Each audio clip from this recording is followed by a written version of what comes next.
बकासूर बैलाला 3 कोटीला मागितला होता. कोणी मागितला होता? नक्कीच काही सर्वत्र चर्चा चालू आहेत या संपूर्ण महाराष्ट्रामध्ये.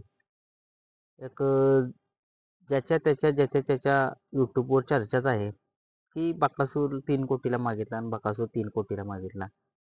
ही बातमी साफ खोटी आहे आणि ह्या अफवा वगैरे काय पसरवू नका. कारण तुम्ही देवाची किंमत करू शकत नाही. कारण तो देव तुम्हाला माहित आहे. त्याच्या नावाचं विक्रम बघा. उगीच काय पण लोकांचं कुणीही अफवांच्यावर विश्वास ठेवूच नका.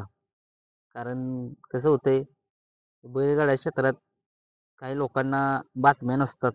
म्हणून त्या बातम्या पसरवतात, व्हायरल करतात त्यांच्या व्ह्यूजसाठी. असं काही करू नका कोणी. कारण तुम्हाला माहिती आहे, बकासूर हा संबंध महाराष्ट्राचा लाडका बैल आहे. त्या लाडका बैलाची अशी तुम्ही थट्टा वगैरे काही करू नका. कारण त्याने त्याच्या स्वतःच्या जीवावरती संबंध महाराष्ट्राला दाखवून दिले की तो काय चीज आहे आणि त्याची 3 करोड ही किंमत होऊ पण शकत नाही. तुम्ही 1000 कोटी जरी दिले त्याला तरी त्याची किंमत होऊ शकत नाही.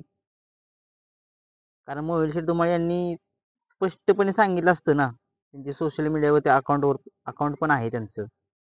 तिथं माहिती लगेच पडते त्यांच्या अकाउंटवरून की बाबांनो असा असा बैल असा असा विकणार आहे. म्हणजे अशी अशी ऑफर आलेली आहे पुढून. पण असं काही नाहीये. अफवांना बळी पडू नका. 3 कोटीची बातमी खोटी आहे, साफ खोटी आहे बातमी. उगीच बकासूरचं नाव खराब करू नका. हात जोडून विनंती आहे तुम्हाला सगळ्या जेवढे चॅनलवाले आहेत यूट्यूबवाले, हे बकासूरची अफवा पसरवू नका. हात जोडून विनंती करतो.